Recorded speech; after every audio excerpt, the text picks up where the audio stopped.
Introduce a little anarchy. Upset the established order, and everything becomes chaos.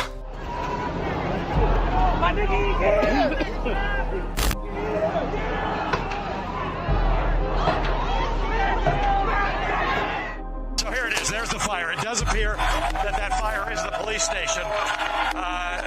You can see that's now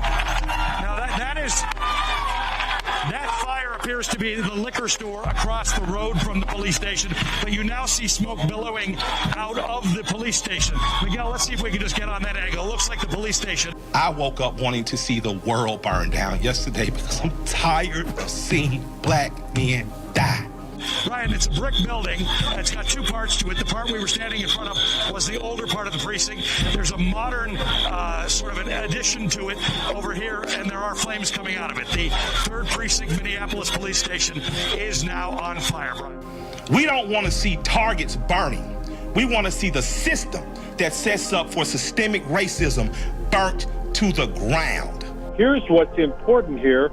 He says that he has spoken to Governor Walz and told him that the military is available to come in and do it.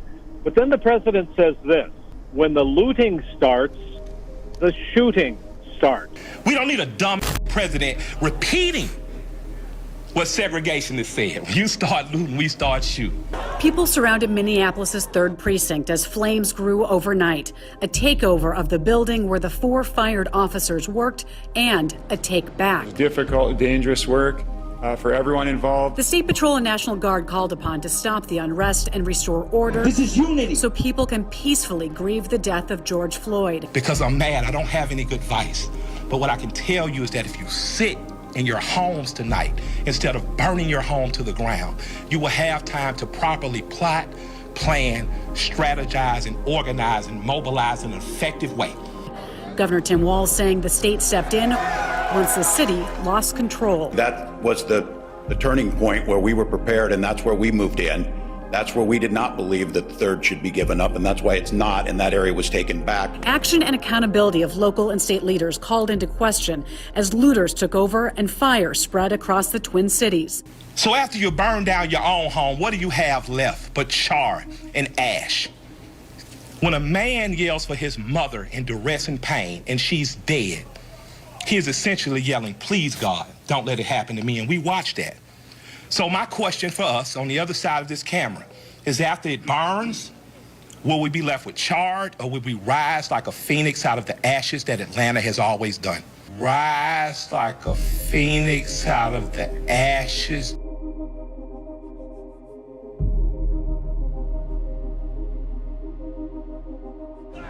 It's not about money. It's about sending a message. Everything burns. So Killa Mike really does have his own religion. That's right, folks. Rapper Killa Mike, nice name by the way, really peaceful sounding. He has his own religion. Now we'll get to that in a minute, but I want to cover the Phoenix Rising comment that he made in that impassioned speech to quell the riots. So I don't know if this phrase has made its way into popular culture, but where does it come from?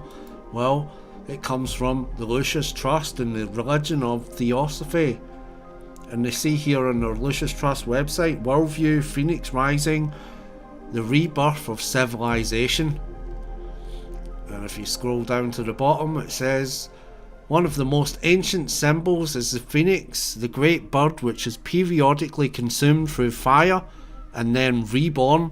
In the ageless wisdom, fire is often used to symbolize the mind. As we know, fire can be both beneficent and destructive.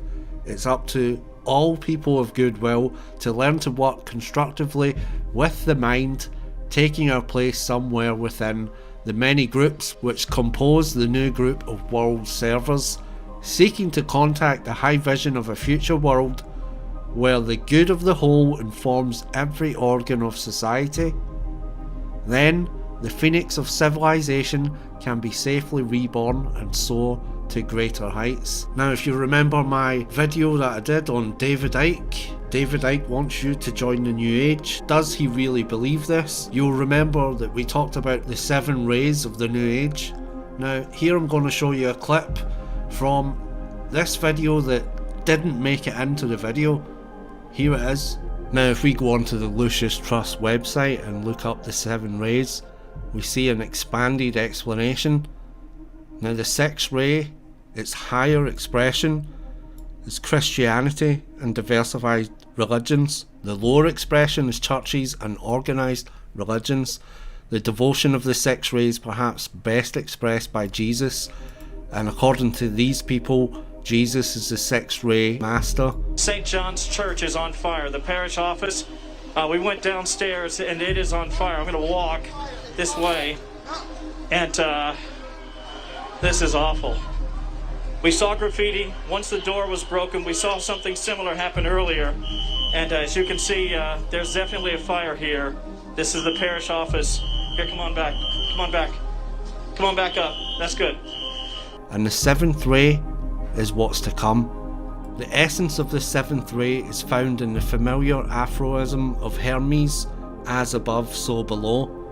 Now, to further illustrate this 6th and 7th rays, representing the age of Pisces, and otherwise known as, according to the New Age, the age of Christianity. And the 7th ray represents the New Age, the age of Aquarius. Luciferians, who are the ones that are trying to usher in the New World Order and get rid of the past. The 6th ray, the Christians.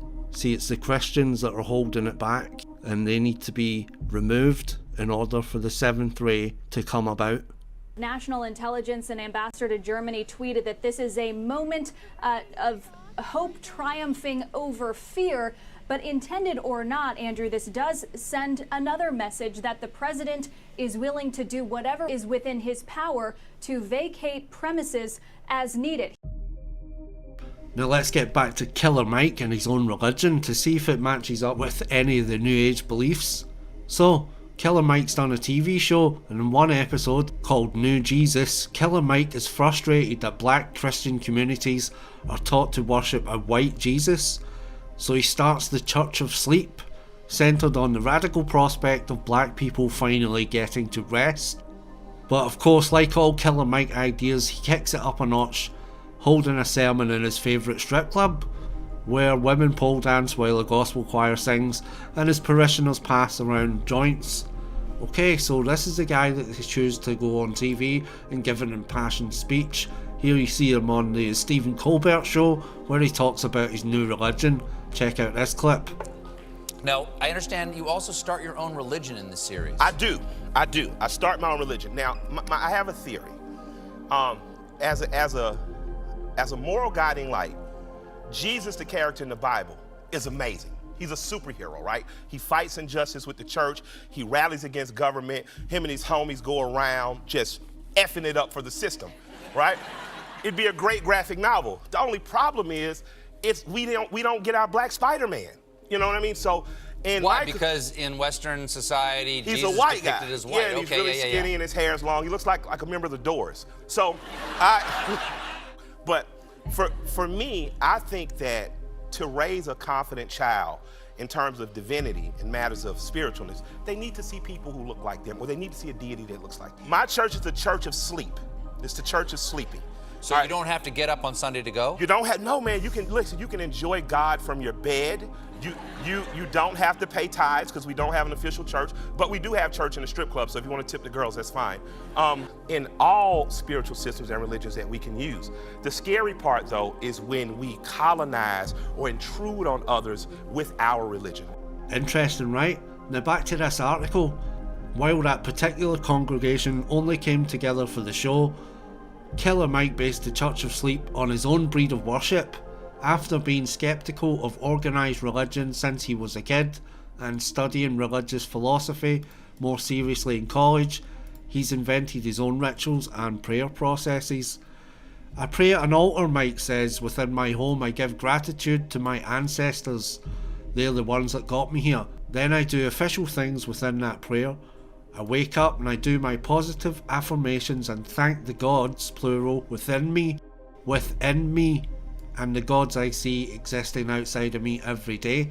So this is very similar to the New Age, with the Christ consciousness and God being inside you. Yep, it's lining up pretty good here. So Killa Mike chose to go on stage and give an impassioned speech to try and quell the riots, but while he was doing that, he wore this t-shirt, "Kill Your Masters." Now, could he have chosen a better t-shirt? He probably could have. He could have chosen any t-shirt, but he chose that one and gave a speech which included the words "Rise like a Phoenix." He could have chose this t-shirt here which says "End Racism" rather than "Kill Your Masters." It's a rather subliminal message to be sending to people. So the "Kill Your Masters" phrase is actually one of Peaceful Mike's songs, Killa Mike's songs. It's from an album called, well, I don't know, is it really important? But here's some of the lyrics. "When I started this band, I didn't have no plans, didn't see no art, just run with the craft and have a couple of laughs. I'll let you make your own mind up on what he means by that. Can't contain the disdain for y'all demons, talk clean and bomb hospitals. Choose the lesser of the evil and the devil's still gonna win. It could be all over tomorrow. Kill your masters and start again." The old rising phoenix, the old civilization versus the incoming new one. "The devil don't sleep, us either. I spits fire, I spit ether. We the gladiators that oppose all Caesars. Coming soon on a new world tour. Probably play the score for the world war. At the apocalypse, play the encore. Turn around, see EI and a smile. Hell coming, and we got about a mile. Until it's over, I remain hostile. Mere mortals, the gods coming." Interesting. "So miss me with the whoop-de-whoop. You take the devil for God, and look how he doing you. This life will stress you like Orson Welles on the radio. War after war of the world. I'll make all your saneness go. And these invaders from Earth, twerking on graves, you know, can't wait to load up the silos and make your babies glow." So I find that interesting because the last video I made showed you a clip of Orson Welles talking about War of the Worlds show that he did on the radio and how it appeared so realistic to people that they thought it was real. And that just goes to show you the power of media. And the chorus of the song is a catchy kill, kill, kill, kill your masters type thing.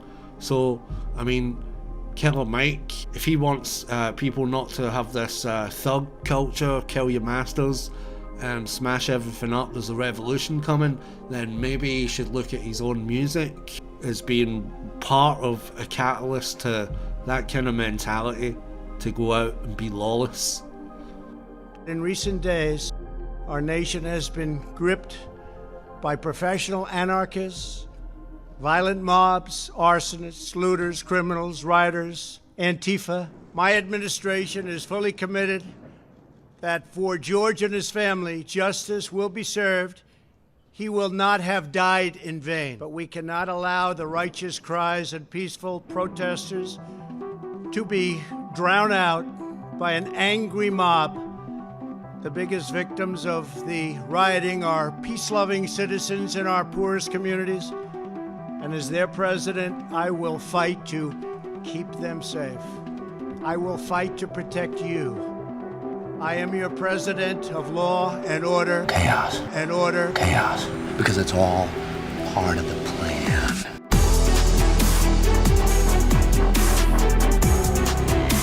They're schemers. Schemers trying to control their little worlds